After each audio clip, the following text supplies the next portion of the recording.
Wherever you are, whatever you're doing, stay with us as the Suns get set to shine. Here's Perry, to Gar-Hurd. Here's the jump shot. Jumps to Marley, a long three. He got it! He got it! Into Booker. Here's the three. Suzanne! Another Sir Charles, and he flies in for a wham, bam, slam. Whammo time! He got it! Suzanne! Oh, brother!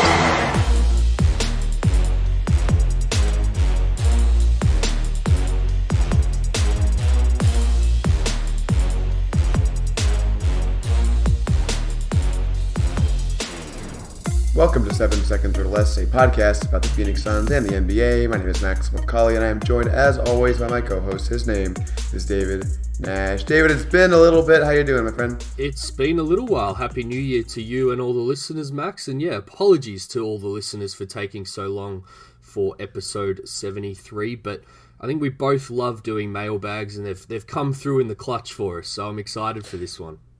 Yeah, I guess our time off will let our listeners just think up a lot of questions. It's great. We really appreciate it as always. You guys sending these in. They're awesome. We can't wait to answer them. Before we get there, David, how about a recap of what's happened while we've been gone for so long? Let's do it. The Phoenix Suns at this point in time, Max, are 14-21 after 35 games in the NBA, with a game versus Memphis coming today, probably by the time most people have listened to this episode. But as you said, a lot has happened. 7 games have been played since the last time we recorded, and the Suns snapped a losing streak of 8 games in a row. They got pretty lucky with the Rubio injury, which I got very mad online about. The Frank injury just got announced as well, actually, which I think we haven't done a lot of news in this section, but it's definitely news. An indefinite time away from the team with a patella stress fracture, which does not sound good at all, Max. And the games we missed really quickly, there was a loss to Houston, which people probably have forgotten about by now. It was that long ago. 125-139. Lost to Denver, close one, 111-113. Lost to Golden State, 96-105. And then we broke the streak with the win over Sacramento, 112-110. Quick sidebar, how are you feeling during the 8-game losing streak? Because you were kind of offline at the same time that this was happening, Max. Yeah, the Golden State one was that was demoralizing, David. I'm not going to lie. That was a tough one to watch. I don't think any Suns fans enjoyed that game.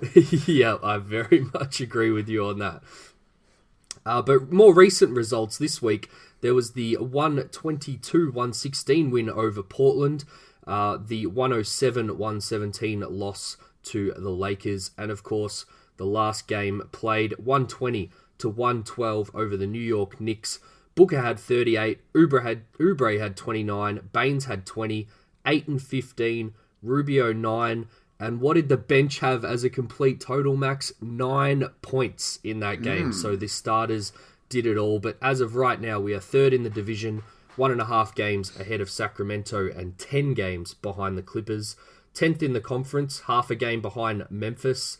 Half a game in front of Memphis and half a game behind the Spurs and Portland.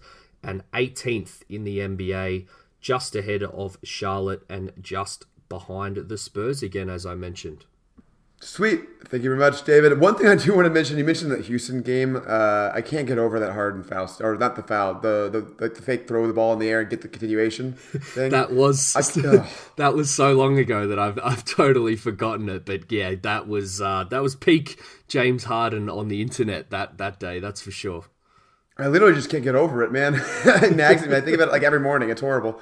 All right, let's go ahead and get into our leaderboard. We've missed the past couple games, so I think we're going to do this combined, right? Yeah, all these games. Yeah, I think we'll just get ours out of the way. I was just going to mention to the listeners, and say sorry again for it getting a little out of sorts. We had a lot of people still sending us our votes, which I thank them for very much. But just as a reminder, Week 8 was Minnesota, Memphis, and the Spurs, which most people got to us on that one. Week 9 was where we started to get a little out of touch with the Portland, Clippers, and OKC games. And then, we're going to treat Week 10 as everything that I just rattled off in the recap. Houston all the way to the New York Knicks. But don't stress, guys. If you haven't got them through or you sent votes for different games, I've logged everything. And at the moment, Booker is well ahead on top in front of Oubre, Rubio, Baines, Dario, and Frank, with DeAndre Ayton at the very bottom of the leaderboard of guys who have got votes so far. But yeah, Houston, Denver, Golden State, Sacramento, Portland, the Lakers, and the Knicks are the games that we missed, Max. So let's rattle off our 5 votes just to get this thing back on track. Yeah, absolutely. I'll start at number 5. I don't think this is going to be controversial. I think he's going to extend his lead on the leaderboard so far, David. It's Devin Booker. Yep, 28.5 points over that 7-game stretch I looked up on 48.6 shooting, and we'll get into him a little bit later, but he has been on one hell of a hot streak, Max, so definitely deserves 5 votes for this little stretch, I think. He's been on a hot streak, and he's been making EJ, Ernie Johnson, have a hot streak with all this mid-range scoring, man. I think he can't get over it. He's like, oh, man, he is finding himself. 4-star, I think this one's pretty easy, too, David. This guy has been unbelievably hot lately. Our best three-point shooter lately, it's Kelly Oubre. Oubre over those 77 games, I should say, sorry, Max, 55 from the field, 45 from 3, and 75 from the free throw line. He has been hot. I wish he would doing that over 70 games, David. That'd be pretty awesome. He'd be an all-star. He would definitely be an all-star. There's been a few people in my mentions talking about, he's kind of on the cusp of being an all-star this year. He definitely won't get it, but maybe that'll come up a bit later as well, Max. If the Suns were like, instead of 14-21, 21-14, maybe they'd be considered in consideration for 2 all-stars, but you don't get 2 when you have our record. Exactly. 3 stars. I'm going to go with the man who almost caused you to have a conniption on Twitter, David. It's Ricky Rubio. 14 and 8. He's just been Mr. Consistent, other than a little bit of streaky shooting. But over this 7 games, 48 from the field, 36% from 3, and 80 from the free throw line, where he's always pretty reliable. So, yep, I am very much in agreement with you there with the 3 votes. Next, it's DeAndre Ayton's front court partner. For me, it's Aaron Baines. Yeah, it gets a little tricky towards the end here, but I think the guys were pretty obvious. I started to kind of put an emphasis on the 3 wins over these 7 games, and Aaron Baines had 17, 12, and 20 in the 3 wins points-wise, and I think that's where he was like the most impactful. And as you said, the front court partner at the moment for the next guy that I've got at 1 votes, which I'm not sure whether you agree on that or not, Max. I do. DeAndre Ayton, who we'll get into, but has had a really interesting start to his second season, I would say. Yep. I have him there too. Yeah, I think he only played 3 games, had 12 and 13 in those games, but was pretty big in the 2 wins, as I said, and that's what I really started to prioritize down the bottom here. But in terms of guys missing out, there wasn't a lot at the bottom when you looked over the 7-game stretch, which surprised me a little bit because I thought a few guys stepped up over time, but I guess there wasn't a lot of consistency. But what did you think about Mikal? Because he was probably the only one that was, I guess, unlucky to miss out here because I thought he's been pretty good recently. What's your thoughts on him, Max? I did think about him. I think defensively he's definitely been useful. He's been at times the Suns' only good defensive player in some of these games. But man, for me, it's just the offense is bringing him down so much. He just gets so lost out there sometimes. It's hard. Like, you brought up the bench points against the Knicks. I mean, he's largely the guy who needs to be carrying the bench in that regard. And he's just not really there yet. Yeah, he highlighted earlier in the week, again, something you might have missed, Max, but Ricky Rubio for him has been incredible. His shooting percentages and the amount of assists that he gets off Ricky Rubio. So maybe Monty can plug him in with Ricky a little bit more because that's where his offense starts to really get going. But surprisingly was a plus 5.9 over this 7-game stretch, which was a team high. So yeah, defense, he's definitely really holding up his end of the bargain, Max. Yeah, maybe we're underrating him by not having him on the board. Maybe he deserves to be there based on the defense alone. But, like you said, I think the Rubio stat's really good. It highlights the fact that really the only thing that Mikal's good at in offense right now is cutting. He doesn't really do anything else. So, yeah, it's imperative to have Ricky Rubio who can actually find him on cuts. Yeah, very much agree. So just to recap for the listeners, Week 11 will probably be the Memphis game from today, Sacramento and Orlando. If you still want to send anything through, if you've missed Week 8, Week 9, or Week 10, whatever the games are, send them through and I'll definitely log them, but I won't be chasing people up this week, and we'll get back on track, and then I'll start chasing people up for votes in the coming weeks, Max. All right, let's get into our mailbag. We're going to start with a little bit on Booker, move to Ayton, and then it's going to get a little more random, I think. Yes. First at Conan Vegas. What has been the impetus for Devin Booker's current tear through the league, David? Did the offense change? I don't think the offense changed, Max. I don't know. I'm interested to know what you think about this, but I guess just to start with his tear through the league, the last 5 games, 33.8 points from Devon, 7 assists, 9.4 free throw attempts, which is one that has really gone up and spiked, as well as the points, obviously, in this. 52 from the field, 91.5 from the free throw line, which is pretty consistent. What do you reckon he's shooting from 3 in that stretch, Max? 5 games. Oh, in the stretch? Oh, Jesus. I mean, it's really, really bad. What, 20%? Yeah, it's actually not as bad as I thought it was going to be. 22%, which is not good, but amazing that he's scoring 33.8 points per game with that kind of a stretch. But, I preached this in a few episodes leading up to this one when we were talking about fans kind of getting frustrated. It takes time. I think that's the biggest change here, Max. I don't think I've noticed much from a scheme point of view. Maybe a little bit in terms of rotation with splitting Ricky and Devon out a little bit more. But what have you seen? What do you think? I think it's just been them getting more comfortable together. Yeah, I think he is getting more comfortable in his scoring for sure, and it's been largely because he's shooting the three-pointer for his game. I mean, it's the most efficient shot in basketball. I don't think it's a good thing overall, especially long-term, but I think Booker was kind of in his own head over his three-point shooting. At least it seemed like to me. Yeah. He was in his own head over a lot of things. I think that this team getting healthier around him helps. We mentioned, it's going to help Booker's efficiency overall and his scoring, just have better teammates around him. Mm-hmm. I think we're seeing that. Although, as Alessandro Cozy likes to point out on Twitter, his teammates aren't that good because he still leads the league in potential assists. Exactly. And he's not anywhere close to leading them in normal assists because he creates a lot of three-pointers that his teammates aren't making.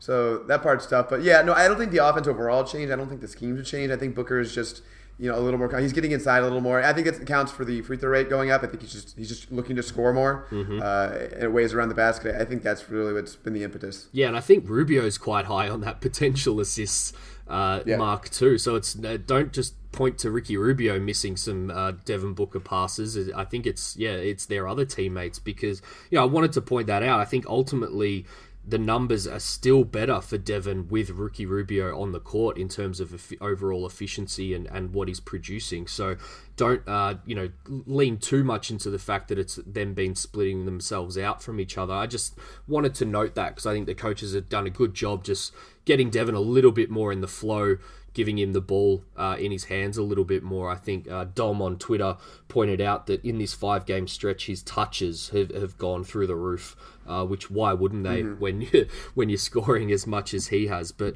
I just think that they're creating a little bit more uncertainty for the other teams by splitting them out a little bit more. But ultimately, I think they're still very, very good together and they've worked it out. And as I said, it takes time.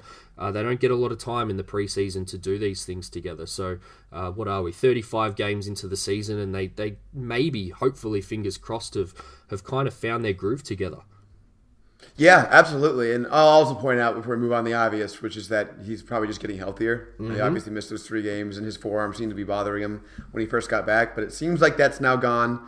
He looks extremely healthy out there. So I think good times ahead for Devin Booker. I think the other obvious is that Ayton is probably going to be pretty huge for him too. I've seen some stuff just in terms of gravity and Ayton's screen setting, which we'll probably get into when we get into Ayton's section. But, there are parts of Ayton's game where he is just the polar opposite to what we saw from him last year. So, I've got an opinion on this. I'm interested in what yours is with Rubio, Booker, and Ayton, but where are we trending in terms of best closing lineup?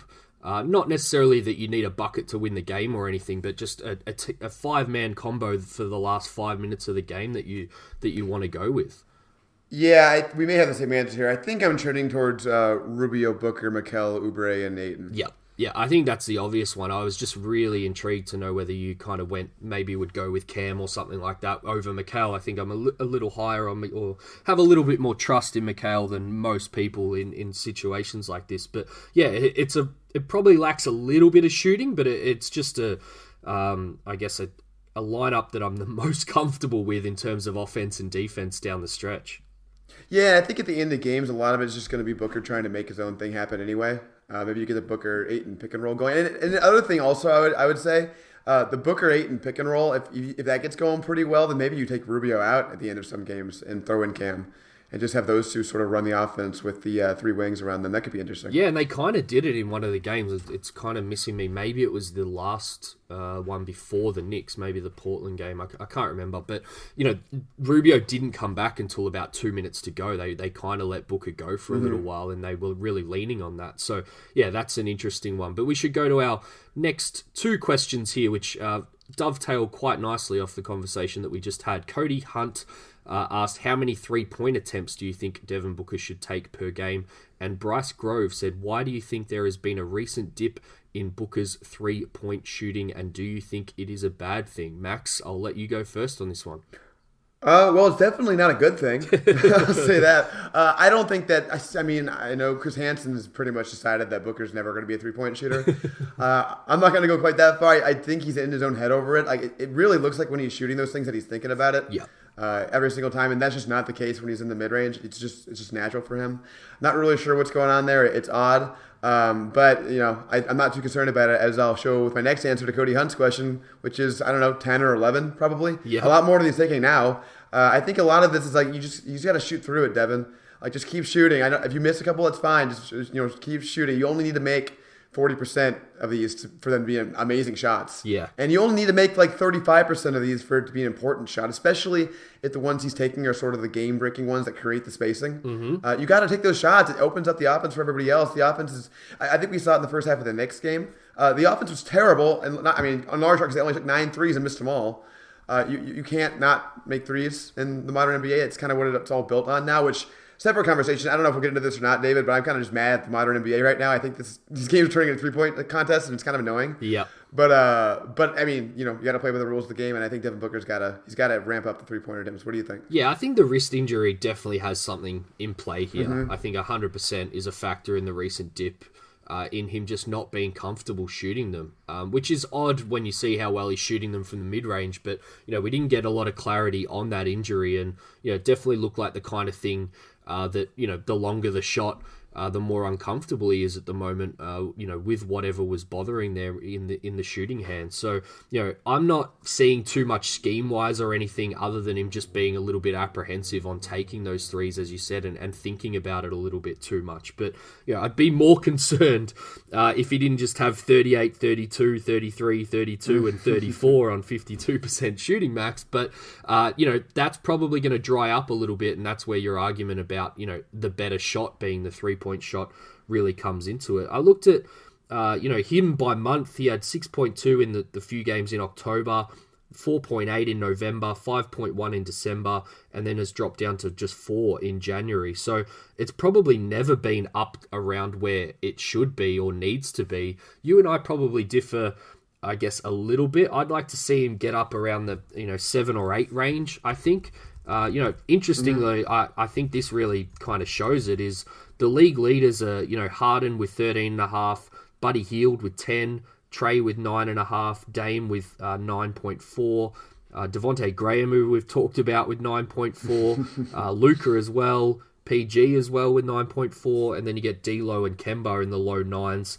I think he's probably more the type of player.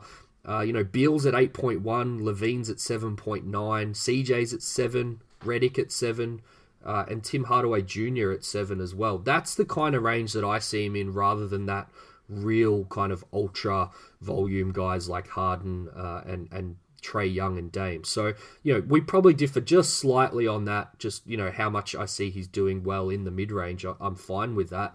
But he needs to get up from 4 or 5, which he's kind of been consistently this year, I think. Yeah, I'm not even necessarily saying I think this year it needs to happen right now if he's not comfortable doing it. But I think long-term for his projection, I think this just got to be where he's at. I mean, he's shooting 91.5% from the free throw line, David. He's an incredible shooter. And generally over time, free throw percentage tends to be more indicative of your true shooting ability than your three-point percentage, because 3 points it just fluctuates. I know the guy's a great shooter. We all know he's a great shooter. There's something going on with him in games for whatever reason.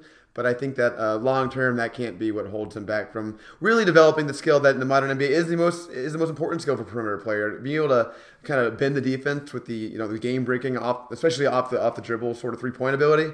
That is the key skill. That's why Trey is so good. It's why James Harden's so good.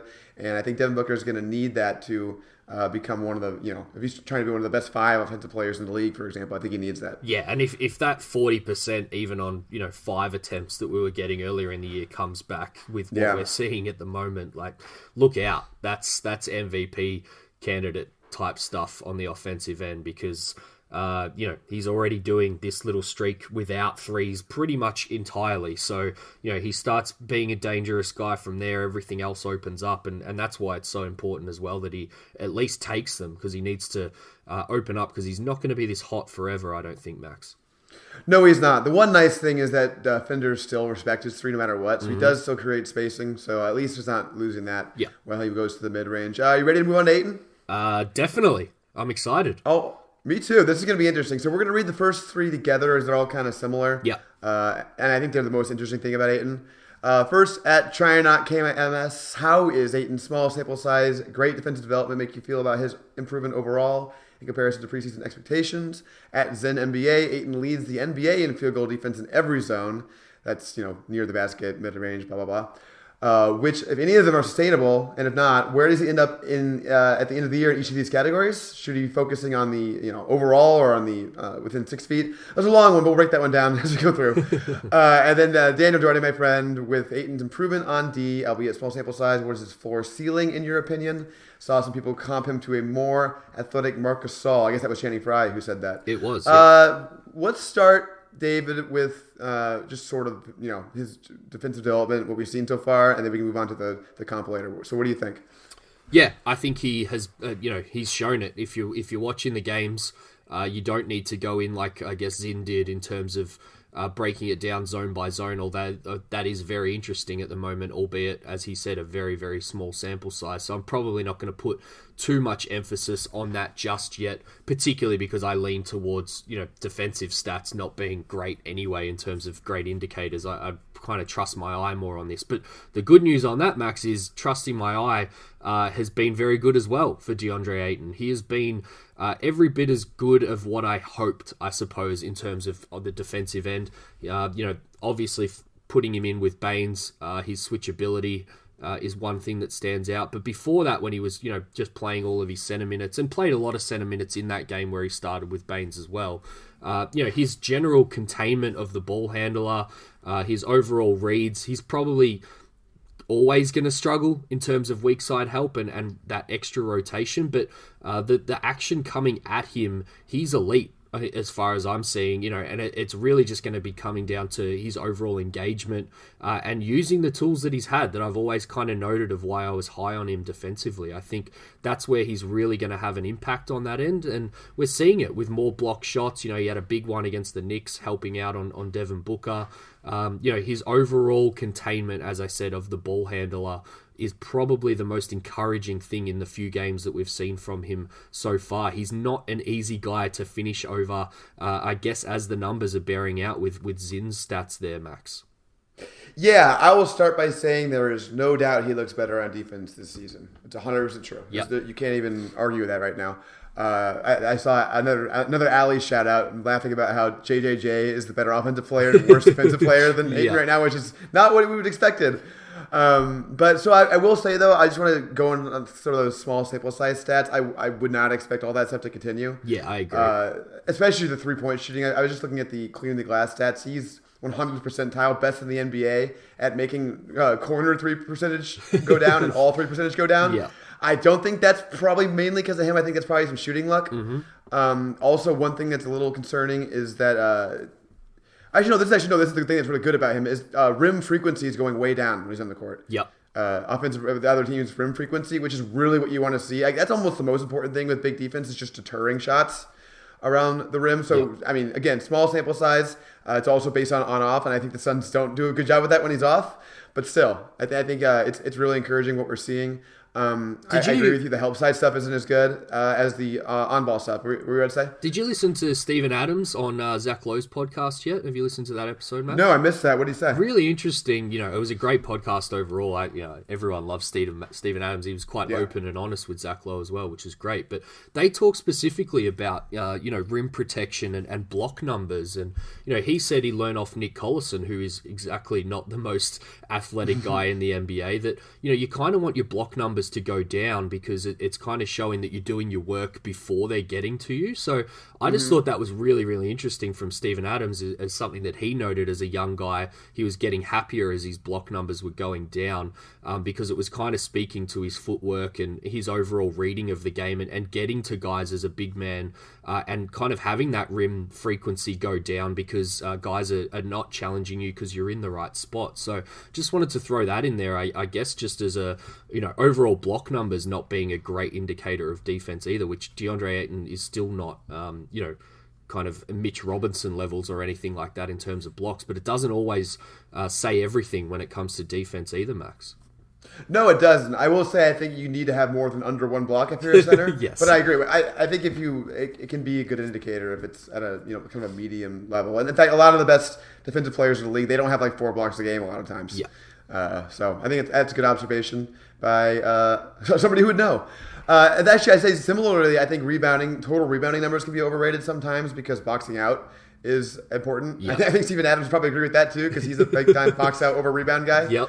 But that's really interesting. How about the comp, David? I think the Marc Gasol thing, I don't really see that as much because Marc Gasol sort of made his money on just being so smart defensively, and I think he won Defensive Player of the Year, didn't he? Yes. He didn't. He was close. Yeah, I think... I don't see that at Ayton still. It's really unfair on Marc Gasol and DeAndre Ayton too, to be honest, to kind of say more athletic Marc Gasol, because Gasol wasn't athletic, and the whole reason that he was so good in the NBA or is so good in the NBA is because of how smart he is and, that overall IQ and reading of the game. And that's where I don't see the comp because, his reading of the next play is something that I'm not sure DeAndre Ayton is ever going to have. And that's, it's not a knock on DeAndre. I'm just that is what it is. We saw it in the LA games. Some of the games since he's been back, as great as he's been when the action's coming at him, he still struggles to step over and help or recover when the action is away from him and he's got to make those reads. So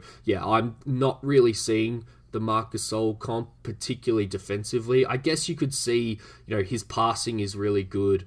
He'll probably be a decent shooter as time goes on, which Marc Gasol kind of took a little bit of time and really wasn't until late in his career before he shot threes as the NBA changed, as you noted before. So some of those things offensively I get, but yeah, I think it just doesn't speak enough to how Marc Gasol reads the game and probably is too kind on DeAndre Ayton in terms of what he's going to be able to do in the future, with reading the overall game. I didn't really come up with a better comp than that, though, to be honest, which is my mistake. But what are your thoughts? Have you got anyone else that you'd like to throw out there for him? Yeah, I have one that I'm not making this up. I've used this one before. I've heard this from others before. I still think there's a lot of LaMarcus Aldridge in his game. Yep.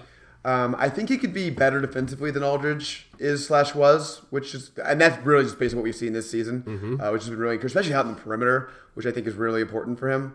Offensively, I think he plays a lot in the same manner as LaMarcus Aldridge does, and that's not really a compliment. Yep. It's a lot of mid-rangers, a lot of turnarounds, which are nice. They look really pretty, and honestly, I was having this discussion with Scott Howard the other day, I think a lot of the problem, the dissonance maybe between fans who are really, really high on Ayton and don't understand why some other fans aren't, is Ayton just does things that are really, really cool and skilled, like Patrick Ewing stuff, like those cool turnaround jumpers. It should be worth more to be able to do that. That's a really skillful thing, and we should reward that in basketball, but we kind of don't in the modern game. Yep. It's sort of like the last shot that you want, which is unfortunate because he's really good at it. But maybe I agree the passing. I think that's maybe the differentiator between him and LaMarcus. He could be a much better passer than LaMarcus Aldridge has been. I think that would be important for his game. But yeah, as far as the Marc Gasol thing, the late career shooting, like you said, maybe. But maybe this is a good time to go into our next question here. I'll throw one out that I've just kind of come up with, and people will probably hate it. But a hybrid of Andre Drummond and Nikola Vucevic, Max. I think I've mentioned Vucevic before. People probably get angry about that because he's an all-star, but he's not exactly a franchise-changing big, which a lot of people hope that DeAndre Ayton is. But just thinking about what DeAndre does really well now, and then how his offensive game can kind of open up probably to be a lot better than what Andre Drummond is. I think, he's probably going to challenge Drummond this year for offensive boards, particularly if Drummond gets traded. and misses a few games. I think, and has to get acclimatized to a new system. They're both at around 4.5 O boards a game at the moment. And then Vooch, if you look at the 3-point shot kind of came along years 5, 6 in his career. He's got great touch. He's, not elite defensively, but is probably a guy that really started to work out where he needs to be to alter shots. So I think he's averaged around that 1 block per game that you mentioned before for most of his career. That's kind of what I see him being at the moment. Maybe not ultra high ceiling, but, with the tools that he's showing us at the moment, that's kind of a combo that I would kind of be looking to here. Yeah, I think that's really good. I've liked when you brought up the Vucevic comparison in the past. I try to avoid the Andre Drummond one because it makes me sad, but I absolutely see it. It's definitely in there. I just had a thought too, Dave, before we move on. I actually think maybe the better comp for Ayton is the other Gasol brother, Pau. Again, probably not as smart of a player on either side, but I think defensively more realistic. Pau was always good at being kind of in the way, like Ayton's starting to become better at, and then obviously the touch around the rim and stuff. I think Pau Gasol makes more sense offensively, at least. I really, really like that, and it is probably, I guess, looking at that Vucevic comp, maybe with a little bit of a higher ceiling. Pau is essentially a number 2 player on a championship team with Kobe. A lot of people would argue probably number 1 on a couple of those title teams. So yeah, I really, really like that one. And I guess before we move on, I just wanted to note, because we spoke mostly defensively, just in terms of other things that I've noticed, and you can add on top of this if there's anything else, but his overall aggression and kind of motor running up and down the court, crashing the glass, as I mentioned before, his screen setting has already come up. That's just night and day, I think. I've highlighted a couple of plays on Twitter where he's just clearing out for his teammates, which I think is a really great sign of just knowing what his role is in the NBA and just his overall decisiveness. Like I said after the Knicks game, I think that's the most aggressive and decisive he's been in any game in a Suns uniform that I've seen him play, and just encouraged by what we've seen so far, I would say, Max. I like the points you made about his team offense. I think he's been really good, like you said, helping his teammates on that end, crashing the glass, running in transition, stuff like that. Yeah. That dunk he had in transition against the Knicks, that was lovely. That's the thing you love to see from him. I think he's been pretty bad offensively just because of his reliance on the mid-range. Zach Lowe makes this point, but no one catches the ball in the mid-range and flings it at the basket faster than DeAndre Ayton does. I mean, I kind of hate gimmicks like this, but it would be the worst thing in the world if Monty Williams was like, all right, Ayton, you shoot a mid-range shot, I'm pulling you for the game immediately. Just stop doing it. I think that'd be good for his development in a lot of ways.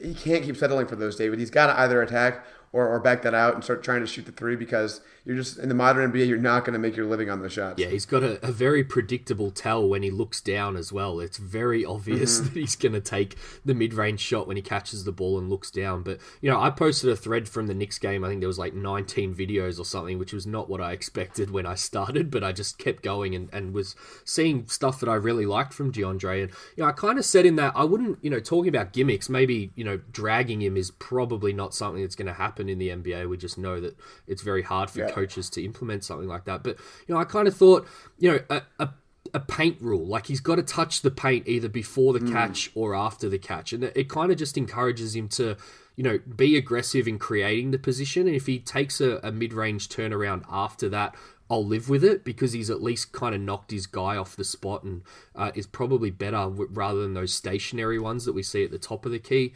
And also encourages him to, make a move or two, get to that jump hook where he's just lethal to get back to the paint. So, yeah, in terms of gimmicks, that's probably what I'd like to see. But we should probably jump to the next question now, because you kind of segued it to it perfectly there with him not taking mid-ranges and probably needing to either get to the bucket or take 3-point shots. We got a couple of questions on that. AZ spokesperson said, why won't Ayton shoot threes? And Vinny Chanlu said, we'll get to Vinny in a second. Actually, let's just go to AZ. Just why won't Ayton shoot threes, Max? We'd be lying if we told you we knew exactly the reason. Yep. But I think my assessment of it is that he's not comfortable shooting them. I see him shooting them in practice. Some people are in on it. I don't think it looks good to me, David. No. His feet to me they're not good. He's, the arc's still not there. Even on the mid-range, some of his shots are too flat. So I just think his shot is not built for it yet. And I guess there's some concern it ever will be if he's just always going to shoot in that kind of straight line method. But I think he kind of has to be, David. Just to back it up with stats, I mean, his true shooting percentage this year is only 52%. That's horrible for a big man. Yeah.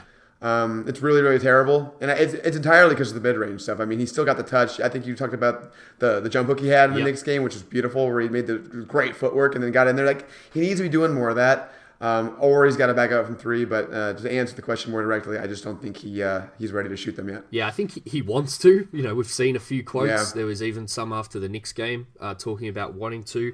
I think it's also clear that there's some pretty clear chances within the offensive scheme where he can take them. He's left alone a lot up the top of the key, quite similar to what we see from Aaron Baines, who's willing to let fly with those. So I think the easier answer, and you kind of alluded to it here, is that the team just doesn't see it as a good shot yet. And Sam Vecini on his podcast a few weeks ago actually noted that he knows that Phoenix are one of the teams that kind of track stats on, practice shooting and things. And I would just, probably my best guess would be that the percentages on the tracking of those just aren't where they need to be yet. I don't know what the marker would be, how many he needs to be hitting in practice in what's not, NBA game simulation speed. Probably has to be quite high before they're willing to let him, go make him fly from a live NBA game. So that's probably my best guess here, Max. But we can move on to the next question from Vinny Chandler, if you want to read that one out. Yeah, sure. Vinny Chandler asks, what improvement do you need to see from Baines/Ayton to convince you guys that continuing to start them is the right decision? I'll start here, David. There's almost nothing. DeAndre Ayton would have to become Karl-Anthony Towns, and still then I'd want him to be the center. So it wouldn't. I can't really imagine a scenario. Maybe if Baines and Ayton are just so by far the best bigs in the team, it's not even close. No one else is even playable. Yeah. Then I'd be happy about it. But maybe this is a good time for you to rant about what we were seeing from Monty with respect to the power forward position right now.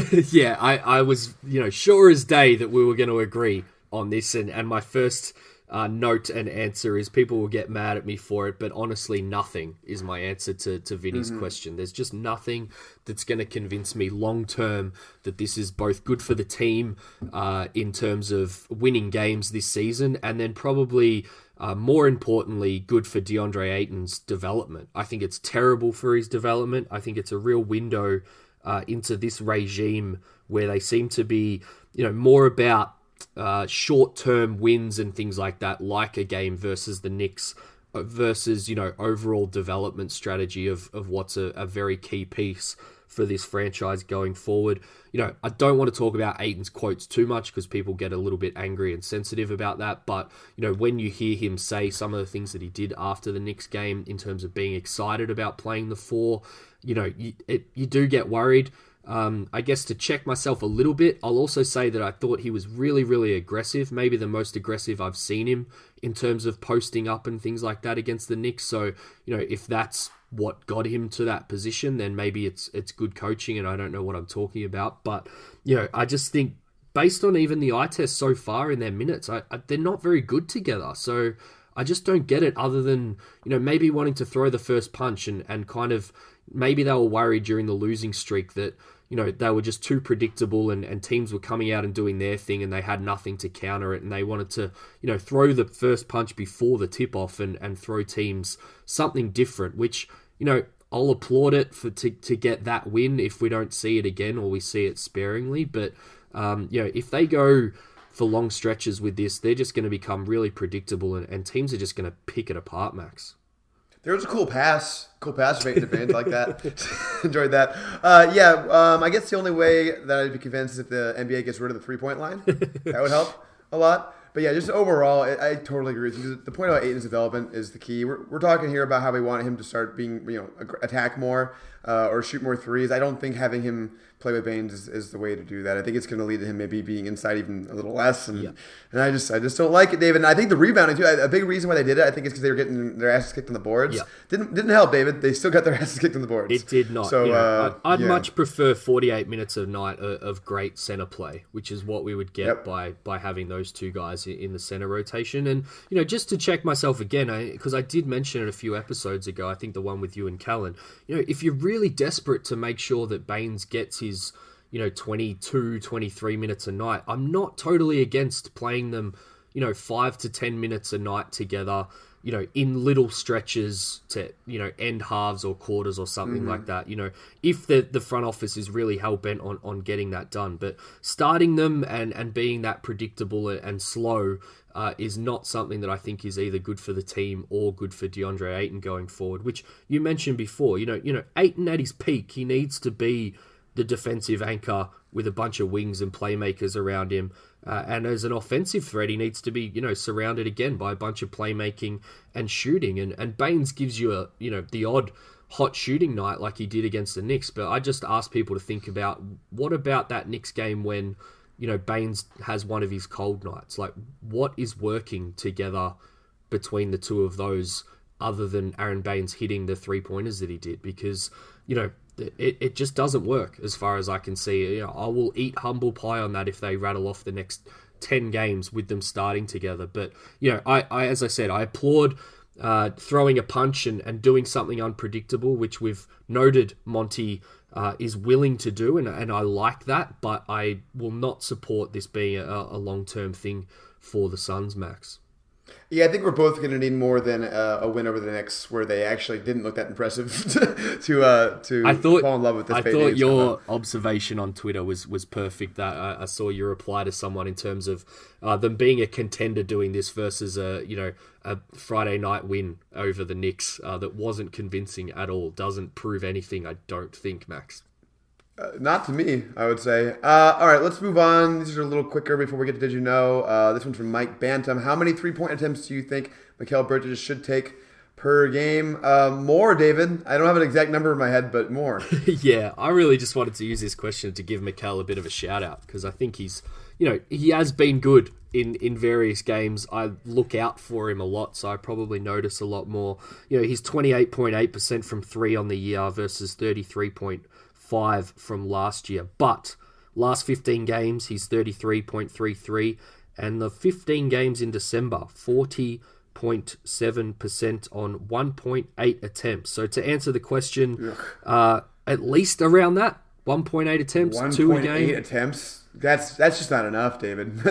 That's crazy low. And he was at 3.8 last year, man. Yeah, it's just not. It's not what he needs to be doing. And I can't believe that I'm getting attacked by the Suns announcer on air for criticizing this guy's 3-point shooting. He's at 28% on the season on 1.7 attempts. What about that supposed to be impressive? Yeah, keep taking the open ones. People have noted I do like the aggression of him attacking the basket, and weirdly, like you said with Booker earlier in the episode, people do still respect him, and he's kind of taking advantage of that by getting to the basket a little bit more. So, I do like to see that. A lot of people criticized him last year for, what is he offensively? He just seems to take open threes and not be very good at them, and doesn't do much else. We've definitely seen other things from him this year, but the repetition and the confidence by taking more threes, I think, is the biggest key here, because I'm, as someone who's very high on it coming around, and have noticed little things here and there with that it might be getting better or trending the right way.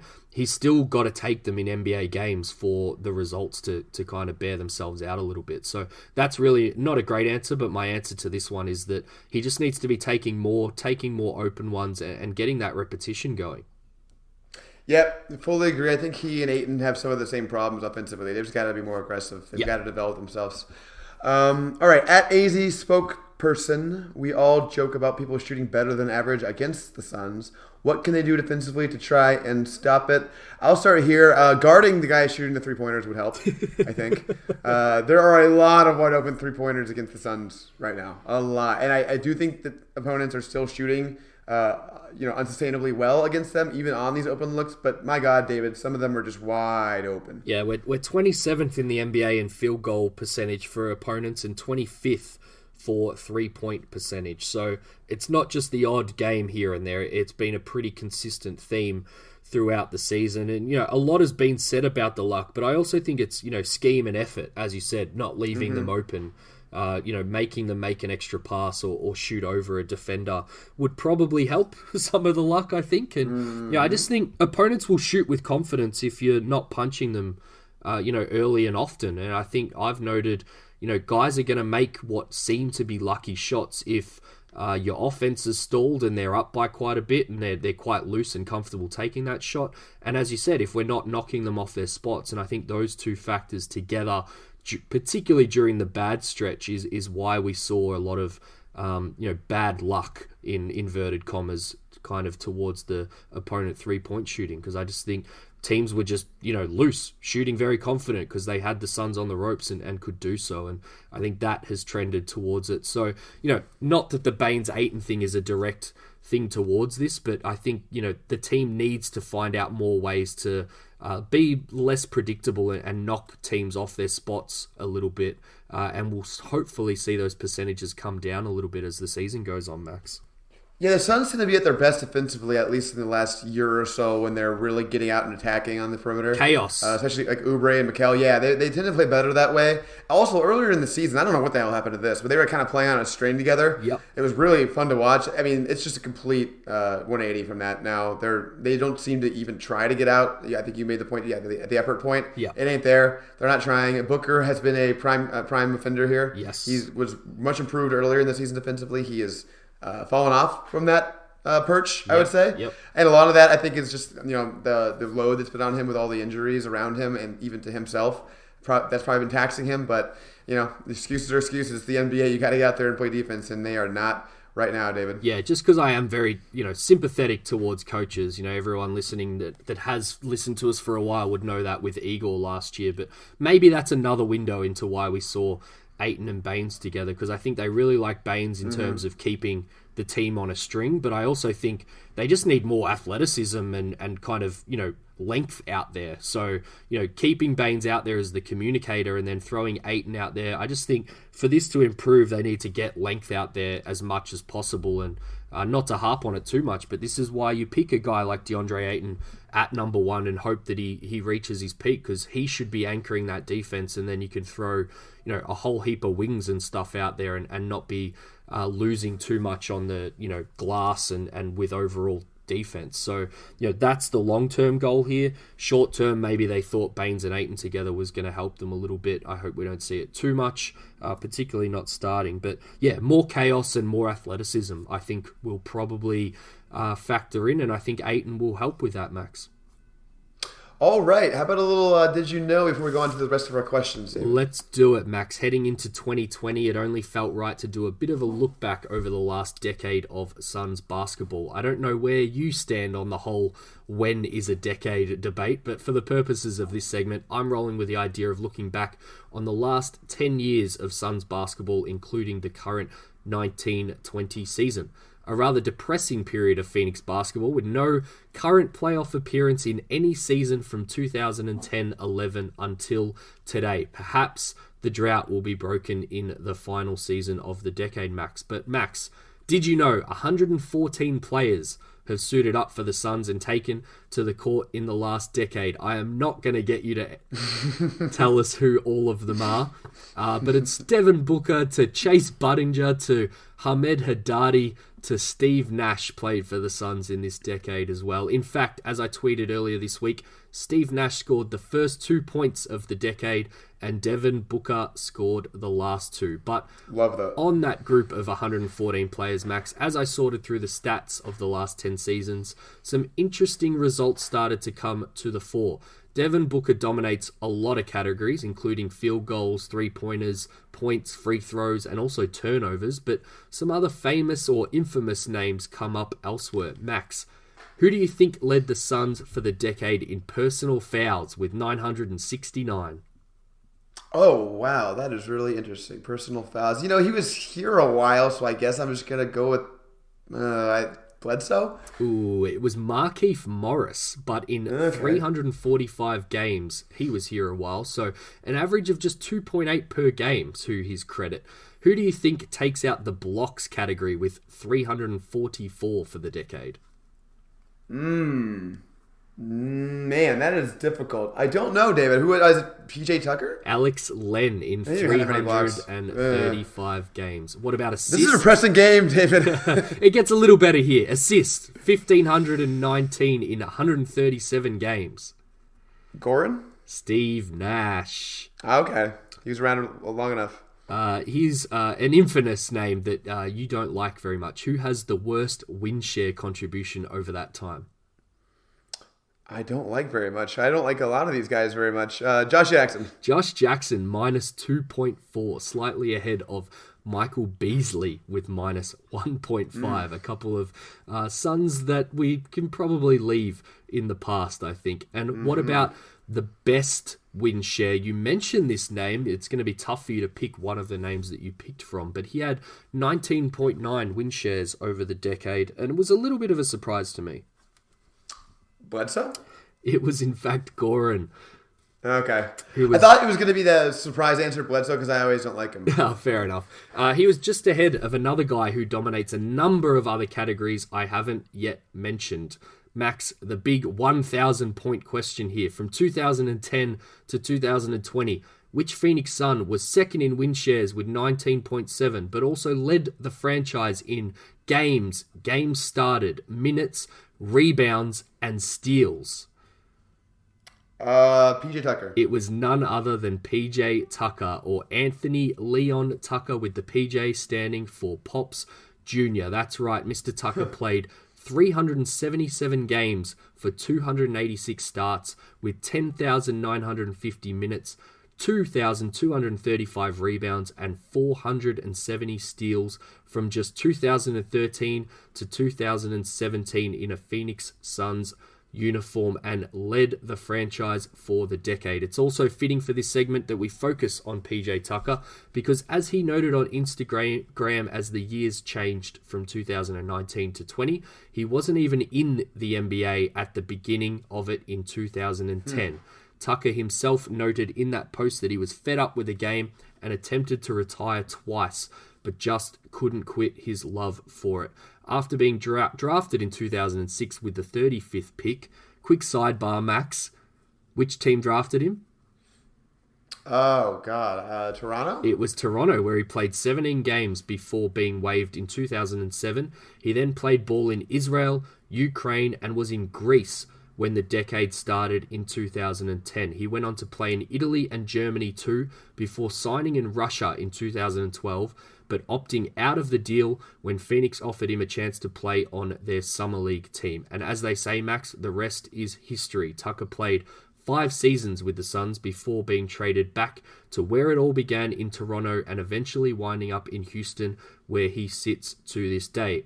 But before we end, Max, I want to give you the chance to perhaps mention your favorite PJ Tucker memory from his time with Phoenix, and hopefully some of the listeners will reflect on theirs as you do so. This is a sad statement on the decade, but I remember when he had some really great game in one of our early on tanking years, and he almost hit a game winner but didn't. And I was really happy because I was rooting for losses hard back then. What a bad decade, David. That is just a great way to sum up the decade, I think. But that's it for this week, Max. But before we go back to the mailbag questions, I just wanted to mention that it's episode 73, and I've got a classic ending to the segment this week. 73rd on the games played for the decade list was Alec Peters.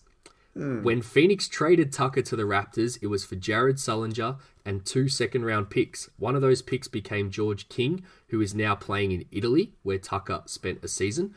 The other was Alec Peters, and with PJ Tucker, he has in common that he has wound up in Europe after 1 season in the NBA and being drafted in the second round. In fact, he's playing in Russia, where Tucker almost ended up before Phoenix gave him a chance. So going off the Tucker trajectory, we're due to see Alec Peters in the NBA in season 2023-24, Max.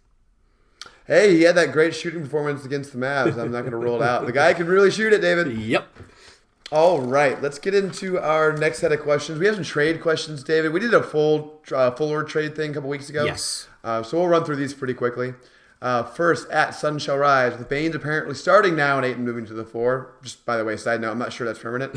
Should the Suns make a move to obtain a backup center to reduce the potential wear and tear on a 33-year-old Baines? Short answer, no. And for all the reasons we just mentioned before, did you know, Baines should be the backup center, and that is the perfect way to reduce the wear and tear on Baines's body, Max. I agree. Next, at Country K, favorite trade targets for a power forward, non-Gallo Love, and for a backup guard. We really went over these in depth a couple weeks ago. I'll say that I think Redick is really interesting to me, so I'll just mention that for the backup guard part. Yep. How about you? Yeah, I think, if you're not playing Tyler or Frank, I think you've got a huge opportunity to use their expiring. So, the biggest flaws for the short term for a playoff run, what we did cover it in the last episode, but what would you say they are, Max? What are the biggest things that this Suns team needs? I think athleticism with the four is important. Yep. So they don't have to start those two together, as we mentioned 100 times already. Yep. And yeah, I think a backup guard is really important. I think we could really bolster. I mean, especially, you get the 9-point scoring the last game. I think our guards are kind of disappointing us this season. Yeah, and I'm not sure whether you mentioned it, but Sunderous Dunks essentially asked the same thing with realistic trade scenarios and ways to bolster our bench for a playoff run. So very similar to Country K, who said we're not allowed to mention Gallo or Love, which we did in previous episodes. So I'll throw 4 scenarios at you here, and you can pick your favorite, and we can move on to the next one. How do you feel about that? Sure, let's do it. All right, Tyler and Frank for Marvin Williams and Malik Monk. I like that one.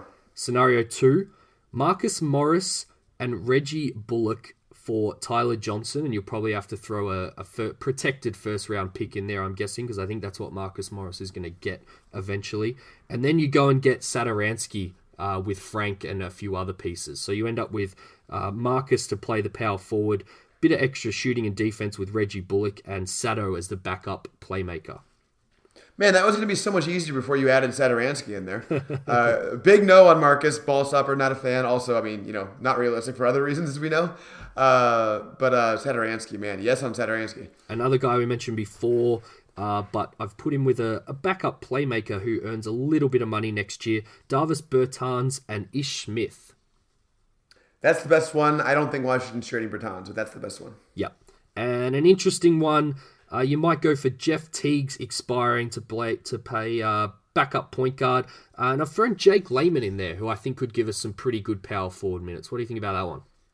Yeah, that's an interesting one. I would do that. I think I still like the Bertans one the most because he's the best player among those. Ish Smith would be nice too.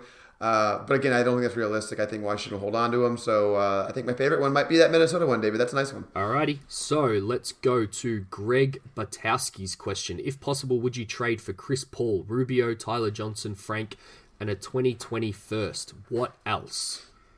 You shouldn't have to give up even the first in that deal because Chris Paul's contract is terrible. Mm-hmm. No, I would not trade for Chris Paul. I mean, it would be a great short-term move. The dude has been really, really good this season. Just go look at his contract, though. Yep. It's a disaster. Short answer, no, again for me, but tempting with the way he's playing. He has been really, really good and a massive reason for OKC being one of our biggest irritants at the moment in terms of playoff spots. But yeah, as you said, the next 2 years, CP3 makes $85 million, Ricky Rubio makes $35 million. There is no way that you could convince me that $50 million difference is worth it, Max. No, it's not, although I will say Chris Paul as a fit with Booker is a lot better because of the shooting. Yeah. But yeah, no, it's just too much money. Also, Chris Paul, I mean, that guy he's on borrowed time right now, let's put it that way. He's had a lot of knee problems. He's very, I think, 34, 35. I would not be surprised to see him fall off a cliff as soon as next season. Yeah, $45 million player option in 2 seasons that he's definitely going to pick up. So how about that? Yeah, that's a pickup. That's a pickup, and he may not be good at all. He won't be worth 45, I can tell you that. He may not be worth 5. Who knows?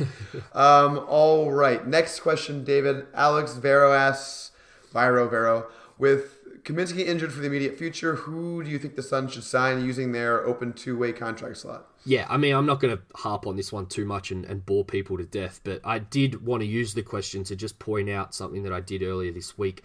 Jan 15 is the last day for signing 2-ways, and I tweeted this before Frank got injured, but with no room on the roster to sign, short-term guys, minimums or 10 days, they don't have any roster spots at the moment. It would kind of be ludicrous not to fill this spot with a big, just for, we've seen it. Baines isn't exactly reliable. If Ayton has another ankle sprain or whatever, and the timing is that both of them are out at the same time, and now Frank's out as well indefinitely, we're basically screwed. So Tariq Owens has been a guy at the Naz Suns that I'll just throw up, is kind of averaging a double-double. He's a bit of a rim protector. He's a little bit older, so he's not, whilst he's raw, you could probably count on him for some backup minutes at least. but we'll probably see Diallo in this scenario starting if the worst thing happens and a couple of injuries are side by side here. So just for how cheap it is, it would be just ludicrous, to be honest, to not fill this spot in the next 10 days. Yeah, I agree. I don't have a list of bigs who are not on teams right now in front of me, but I think it makes a lot of sense this time. I think they kind of have to. And that really, I think you bringing up Chick Diallo, that's really what comes to mind to me in terms of the implications of the Kaminsky trade or injury more than anything else. Yep. I think we're going to see a lot more of him.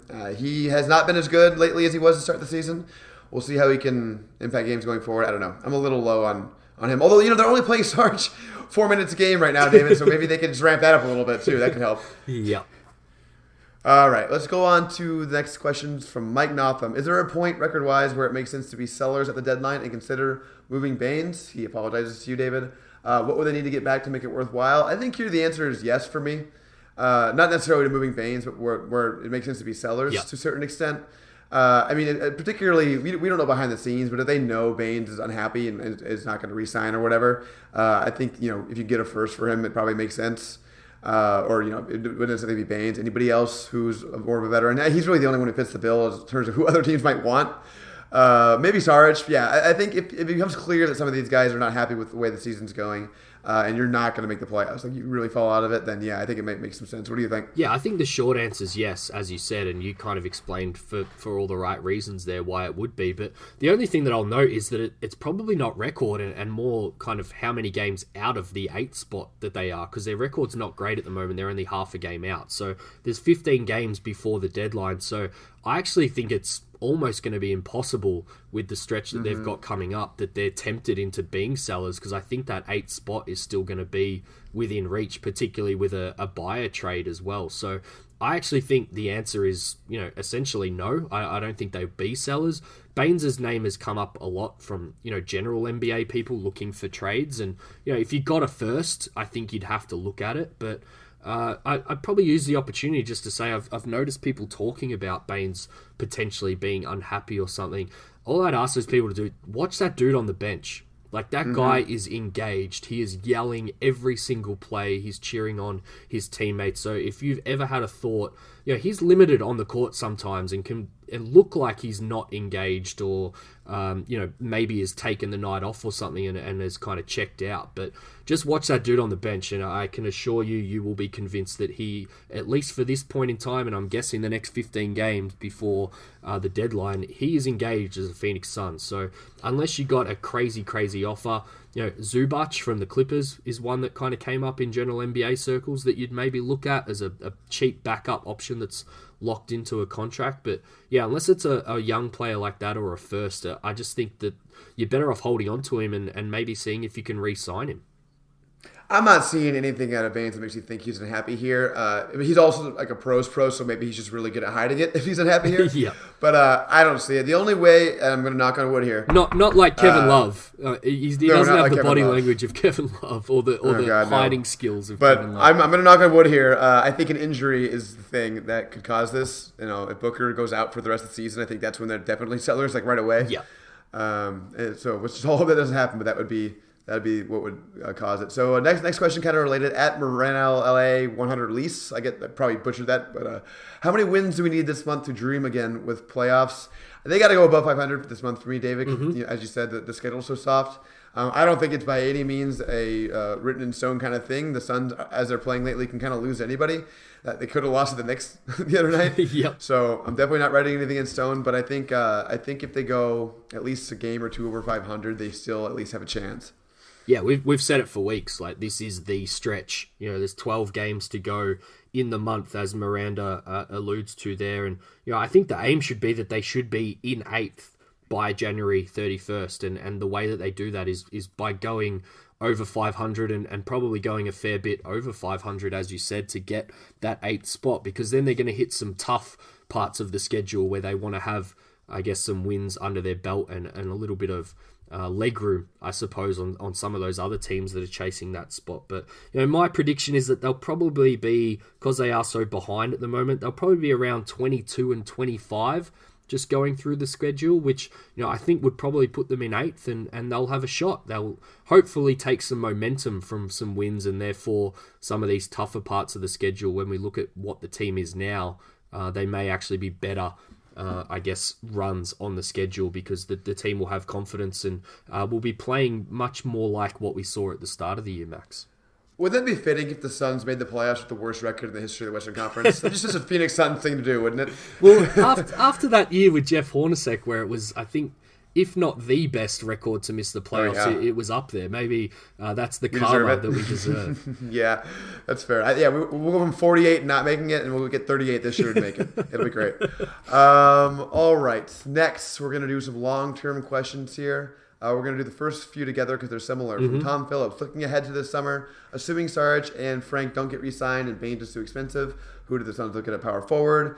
At Zyja, who should the Suns focus on next summer? Point guard of the future or starting power forward? And then we got Denholm, Melrose with Baines, Sarge, Johnson, Carter, Diallo. Who do you expect us to bring back next year, if any, among these guys? So that's a lot to process. Let's start with the Melrose question. It kind of sets up what we're going to need next season. I don't think we're bringing back Johnson. No chance. I think Sarge is becoming very low chance. Baines, decent chance. Carter, Diallo, I don't think that matters in terms of the long term. I'd say probably both, no on both. Yeah, I'd probably go quite high. I went out of 10 on all of these. So Diallo went 8 out of 10 just because that very cheap team option is probably going to mean that he comes back. Carter, I went the other way just because the other guards on the roster, even though he's not going to be quite cheap. I think he's actually a free agent, like DeAnthony Melton was going to be in that trade. So I can't see him coming back. Tyler, you said it. I rated it a 2. Just maybe if he hangs around after the trade deadline, they work something out for him to come back. But I think that's very, very unlikely. Frank has the team option, so I've given it a 3 out of 10. Just because when you've got the option there, the team might pick it up. But on the way he played and then the injury, hard to see. Saric is a real, if you asked me 5 games ago, I probably would have said, 7 or 8. But now it's probably looking below 5 just in terms of how things are shaping out. Although I've still got a little bit of hope for him. And Baines, I think it really probably depends on this trade deadline that we're about to talk about. So if he makes the deadline, I would say there's quite a high chance in him returning for the Suns, Max. But, moving on to Tom's question and Zai's question there, I think, assuming we don't trade before the deadline for one, I think it then becomes free agency because, it's hard to see them making a trade in the future, a big trade once they lose Tyler Johnson because what have you got in terms of salary? You've got Rubio's contract.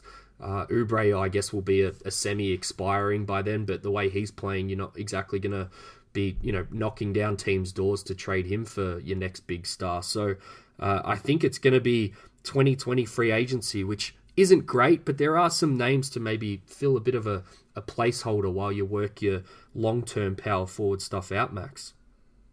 Yeah, I actually think it's probably more likely they trade for somebody to fill the power forward spot than they sign somebody. Maybe even in the offseason, like an offseason, some team wants to make some room for something else. Like they did at the draft, I suppose, yeah. Yeah, exactly. I think that's probably more likely. I don't know who it is. Maybe somebody like Thad Young from Chicago. It's not really working out there. Yeah. Somebody that I could see James Jones really liking. I'm going to pick a nit with you on the Diallo thing. Yep. The only reason I think there's a chance, even though I agree, it's very cheap to keep him, I could see them not keeping him just because they seem to hate their forwards, David. I can see them trying to just overhaul the whole thing, maybe just sort of like we're just flushing the whole thing out. That's the only reason I'd have it a little lower than an 8, but you're right, logistically, it's easy to keep him around. In terms of whether they should focus on a point guard of the future or a starting point guard, unless draft, I guess in draft, you'd maybe look at the point guard, especially in this particular draft. I haven't delved into it, but there's a lot of point guards. But in terms of what you're going to find elsewhere, trade or free agency, I don't think you're getting a point guard of the future that way. That's definitely much more of a starting power forward sort of thing. I think they're still going to be, they're banking on their young guys, I'd imagine, LeCue and Ty Jerome still. I know Ty Jerome had a pretty bad start to his career, but you can't give up on him yet. He's a guy making his first debut in the NBA off an injury, so he'll be back. I think they're still looking. He'll be back for sure. They'll play him, especially if they fall out of it. They're probably going to give him a lot more minutes. Yep. Try to develop him. But overall, I think in terms of what they should focus on for the immediate upgrade, it's a starting power forward, David. Yeah, I just don't see the draft being a priority for a lot of the reasons that you mentioned. We might end up with a rather high pick, but As you said, they've got Jerome, LeCue, even Akobo. They've got 3 point guard prospects already on the roster, which they seemingly like because 2 of them came in this last period under the current regime. So it would be strange for them to give up on those straight away and go back to the draft for a point guard unless they had a really, really high pick and one of these top guys is on their radar. So, and you just look at the age profile of the team, like Oubre's 24, Booker 23, Mikal 23, Cam 23, Ayton 21, Jerome 22. Then you've got LeCue, who I think is 19 still. So, it's hard seeing them adding a lot more young stuff to this. So again, if they don't make that trade splash and they don't do a short-term trade, like you said, for Thad Young or someone like that, I think, they'll maybe just go back to free agency with 20 or 30 mil in space if they stay under the cap, or they'll have those exceptions that we ran through in the last Nerdcast that we did. And, there's some vets out there, Millsap, Ibaka, Derek Favors even, and then some young guys, Noah Vonleh came up in our last off-seasons. He hasn't been great in Minnesota. Christian Wood is going to be a free agent for the Pistons and probably have a lot of teams. The Pistons will be annoyed because they're finally look like they're going to break things down, and probably one of their most promising young guys is going to be an unrestricted free agent in a period where teams have a lot of money and there's not many good free agents. So that'll be one to watch. But we also can't rule out a lot of Cam, Kelly, and Mikal stuff at the power forward position. So it may not be a big swing for a big power forward that everyone's looking for. There might be just some more smaller moves here to solidify the position, Max. Millsap makes a lot of sense. I could see James Jones really, really wanting to Millsap. I really like that one, just as a 1 or 2 year deal while you're, maybe trend towards playing. No, the way he's playing now is fantastic, right? The concern is that he's very old. Is the concern with him? Exactly, yeah. Very old. All right, at KC Kimpton, put yourself in the front office in the darkest timeline where Booker demands a trade. By this deadline, I guess is the question. He reluctantly obliges. It's not going to happen, by the way. It could be the next couple deadline. I'm definitely, I'd be nervous we're not making the playoffs soon with him, but I don't have a specific package on him. All I'll say is that he's not going to get the kind of thing that the true top guys get, but he'd get a nice package. Yeah, I don't want to be rude to the question because we appreciate all the questions that we get, but I need to say, stay consistent here. So, he's not being traded. I think the window for these guys, and we can probably talk about, we like after this Did You Know segment to talk a little bit of general NBA stuff. It kind of pertains to Karl Anthony Towns, who was rumored to be, teams sniffing around how happy he was in Minnesota. He's in the exact same position and is a better player than Devin Booker straight up, and I don't think he's going anywhere. I think these guys that are on year 1 of a 5-year max, it's probably not until after year 3 where that window really starts to open up, where the player can maybe try and force themselves out or the team looks to move them on. And Towns would get a much, much better package than Devin Booker, I think, and it would be a lot. It would be a lot. Yeah, I guess it's getting earlier and earlier now when these players demand out, so maybe I could see it happening in the second year of a deal. It wouldn't shock me if Cat demanded out at next year's deadline, but I would not be expecting that or relying on it. Next one, at JR Wild 78, please talk about trading for Drew Holiday and how Rubio off the bench is the future. So I actually got into a conversation with somebody on Twitter about this. I think, we don't have to say that we love Drew Holiday on this podcast. Everyone knows that. Yep. If Rubio were down for this and was 100% gung-ho about it, then maybe I'd think about it. But I just can't imagine a scenario where that's something that's going to go over well chemistry-wise. Yeah, I don't think you sign Ricky Rubio to a 3-year deal, probably promising him the start and then throw this in the mix and expect him to be happy. So if you're trading for Drew, then Rubio's probably on his way out, I would imagine. I still think Drew's the ultimate Devin Booker partner. So, yeah, you don't need to convince me about that part. But I'm very happy with Ricky Rubio so far, and I don't see him going into a backup role for Drew or any other point guard in the league, at least at this point in time. Maybe in the 3rd year of his deal or something like that. But again, you're probably still just trying to get off that money by that point. But probably, again, another nice chance to say, look out for the Pelicans. I think they're only 3 games behind the 8th seed, another team that we wrote off in one of these sections of looking through bubble teams early on in the season, and they've come roaring back. I think they've got the easiest schedule of all the bubble teams, and Zion maybe still to add back, although I'm still skeptical on that, Max. I don't know if you've got any feelings on whether we'll see Zion Williamson this season. I kind of forgot he exists. Yeah, I mean, they're saying he's going to come back this month, and I saw some tape or a video of him on Twitter where he was looking spry. So I guess we should be expected to see him back soon. But it really, I mean, it wouldn't shock me if this keeps lingering, or if he has a setback and just doesn't play this season. It doesn't have a good feel to it, David. No, it doesn't. And I really hate, and this happens a lot. This is just the business of the NBA. But, that report that came out, it was like both sides see him playing in January. It's like, why is there both sides? Like, you're the player of a team that has just drafted you. Like, surely you're on the same page with this. Like, why are we getting, possibly 2 conflicting reports on when a player should return from injury? Like, they just got the Suns and, shouted from the rooftops about how well they did to get the best medical team from the Phoenix Suns. So why are we getting reports about, them not potentially being on the same page, or it being encouraging that they are on the same page? Of course they should be on the fucking same page. You would think so, wouldn't you? Yeah, the health track record of the Pelicans this season and the Suns over the past few, it's not exactly a sterling mark on this resume of the supposed best training staff in the NBA. Let's move on to some rapid-fire fun questions before we close out here, David. Yep. From Brian V, this one's really nice. How can listeners, subscribers support your show financially? Your segments are clever, you are super knowledgeable, and David has a cool accent. I at least agree with the last part. I'm worried that we may lose you if this quote-unquote hobby doesn't start paying for itself.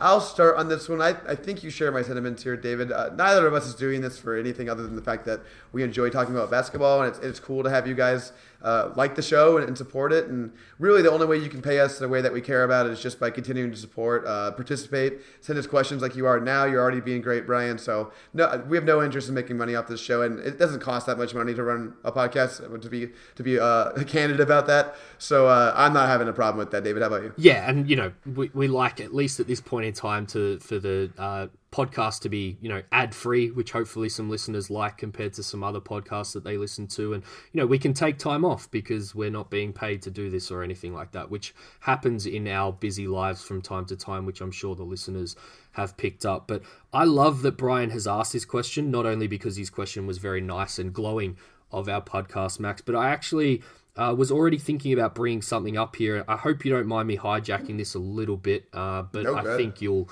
agree with the sentiment here.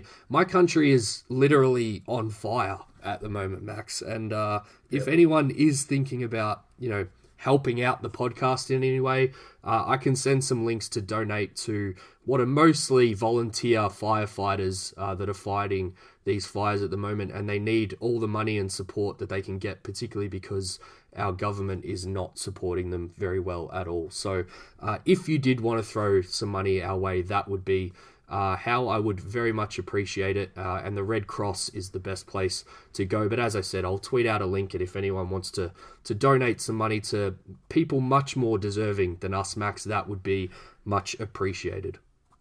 Well said. I echo all of that. We're doing a stupid podcast. They are out there trying to save lives and nature, so Definitely support that. That is much more important than this silly little podcast. Let's move on. At Gina Saros, who I believe is also Australian, right? He is. What did you get up to over Christmas and New Year's? Any basketball, NBA-related traditions? I don't know. I don't really have any, David. I mean, I watched the Christmas Day games. I don't really have an interesting answer here, unfortunately. How about you? Yeah, my nephew turned 1 over the Christmas and New Year break, so I spent a lot of time with family and some time away with my partner as well, which was really good. But not sure if I've mentioned this on the pod before. I think I have, but Boxing Day is our American Christmas Day here, so we get very spoilt where you can essentially wake up at like 5:30 in the morning the day after after Christmas and watch all the 5 Christmas Day games back to back to back on the day after Christmas, when you're feeling very sorry for yourself and probably eating a shitload of leftover food and things like that. So Christmas in terms of NBA, as Gene would know, is a great time for NBA fans because we get to watch all those Christmas Day games back to back over the course of our daylight hours. Yeah, I remain jealous of Boxing Day. I work on the day after Christmas, so I don't get a Boxing Day. So, very jealous. Second to last question, actually. At E. Boldy, I see all the good technical questions are being asked, so I offer. What are my chances with Kelly Oubre? Fantastic question. So, E. Boldy, I don't know what you look like or what your gender/sex is. All I will say is, unless you are an incredibly good-looking woman, I think your chances are pretty low. I don't think any of us have a chance with Kelly Oubre, to be perfectly honest. Maybe Andrew Leesus.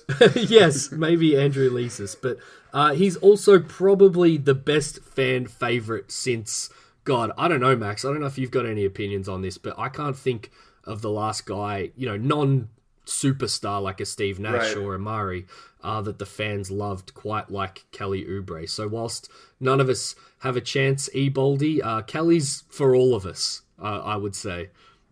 I would say he's not as good as Kelly nearly or anything. Pat Burke was a fun one for a while there. Yeah. Elliot Perry with the Sox was fun. But yeah, I think Kelly's probably number one at this point. He's incredible. His charisma's off the charts. Mm-hmm. At Benjamin Golan, how lucky are we that Memphis didn't know their Brookses and we ended up with Oubre Jr. Very lucky. I would much rather have Kelly Oubre than Dylan Brooks. Dylan Brooks is having an okay season. It's not great. Kelly Oubre, far superior, David. Absolute fleece of a trade, particularly when you see what Trevor Ariza is currently doing on the Sacramento Kings. Keeps tricking teams, I would say. But I had a look at it. This fluctuates quite a bit and has fluctuated a lot in Kelly's recent hot streak for the Suns. But he's currently putting up career highs in field goal percentage, 3-point percentage, free throw attempts, rebounds, assists, steals, and points. And I alluded to it earlier in the show. I've been listening to a lot of podcasts around all-star selections and things like that. Jason Tatum's name gets brought up a lot as an Eastern all-star, on the bubble. Should he get picked? Should he not? Surprisingly, a lot of guys are going Jaylen Brown, and maybe not surprising. If you look at the numbers, he definitely deserves it, shooting 40% from three. But if you want to know how well Kelly Oubre Jr. is going, just have a look at his stats next to Jason Tatum, who gets talked about a hell of a lot. And they're not that different in age either, Max. It's pretty close. Pretty close. Yeah, I'll say the all-in-one advanced metrics love Jason Tatum, especially his defense. Yeah.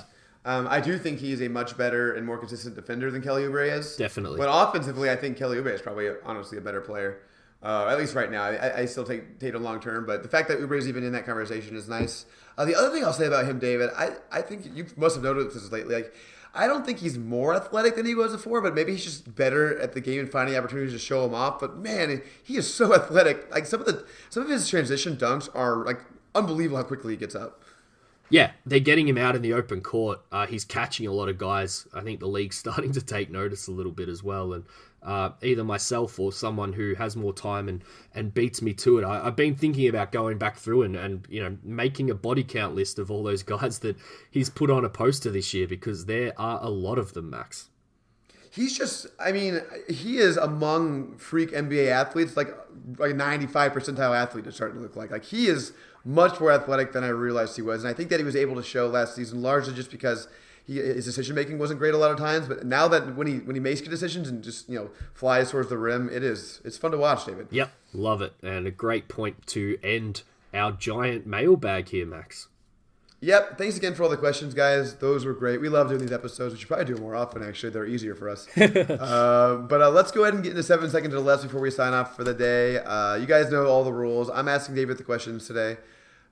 David, number one, what about the Suns right now, just in general, you can answer this however you want, is the most discouraging to you? The most discouraging. All right, we are... 4 and a bit hours away from the Memphis game? If Ayton and Baines start together again, that would be the most discouraging thing about the Suns for me at the moment, Max. That's a good answer. What is the most encouraging thing? The most encouraging thing, we just talked about him, Kelly Oubre Jr. Been a little bit streaky, but for all the questions that we had around that contract and whether he was going to step up to the plate, and now that DeAndre Ayton's back, that's a hell of a 3 to have, I guess a hell of a 4 if you throw Ricky Rubio in there as well, and some good supporting cast. So Kelly Oubre, probably, I would answer that one with. Great answer. If he makes another leap into the next year like he did this year, he could be a borderline all-star and really be that second perimeter guy we need. Yeah, and 24 years of age. Like that, it's really not out of this world to think that he has more improvement in him. He and Cam Johnson, not that far apart in age, guys. Not that far apart. All right, final question. Going to put you on the spot here. We've asked this many times, but the season keeps changing. Will the Phoenix Suns make the playoffs, David? I'm still going yes. I think they're going to have a good streak here, as I said, by the end of the month, be in the 8th spot, and then you've just got to fight teams off from there and be, I guess, in the pilot seat. So, yeah, ask me again in 2 episodes' time, and I might have a completely different answer. But for now, I am saying yes, Max. Yeah, it feels a little coin flippy to me. I think I'd go Portland and OKC right now, so I guess I'd slightly say no, but... catch me next episode of this podcast after a couple of Suns wins, and I'll probably say the opposite. So this is it's touch and go here, David. It really is, but at least we've got something to track, because at this stage of the season, last season, it was all over already. We're very close to that 19 wins already, Max. We'll probably, fingers crossed, get them here in the month of January. I hope so. All right, that's it for us. Please, everybody, rate, review, and subscribe. We always appreciate it. You can follow me, now that I'm back on Twitter again, at MaxMCC11. You can follow David at the 4 Point Play. David, anything else? Yeah, we got a couple of reviews. We've been getting a lot of 5-star ratings, which I'll thank anyone for who's put those through. But if you put your name to a review, we keep promising to read them out. So DJJDH said it needed the optimism after our last episode. Go Suns. Can't wait to have DA back. I hope you are liking what you've seen from DA so far. And in Australia, Den25282 said, super insightful. Max and David do a fantastic job of bringing fair, unbiased, yet knowledgeable content on a weekly basis. Sometimes weekly, I suppose, Max. This podcast is super insightful, as well as being fun and entertaining. Great segments mixed in with impressive knowledge. So thanks to the two of you guys in either country for throwing us a 5-star review in the last week or so. We very much appreciate it, and I guess wishing everyone a happy 2020 here, Max. And if you had a late question, or there were a couple that came in that kind of, I guess, got cut off after we put this together here, Max. So re-add us on Twitter and we can talk about it online. Sorry for maybe missing 1 or 2 here, Max. Feel free to ask your question in a 5-star review. Then we'll definitely answer it. Great. I can guarantee that.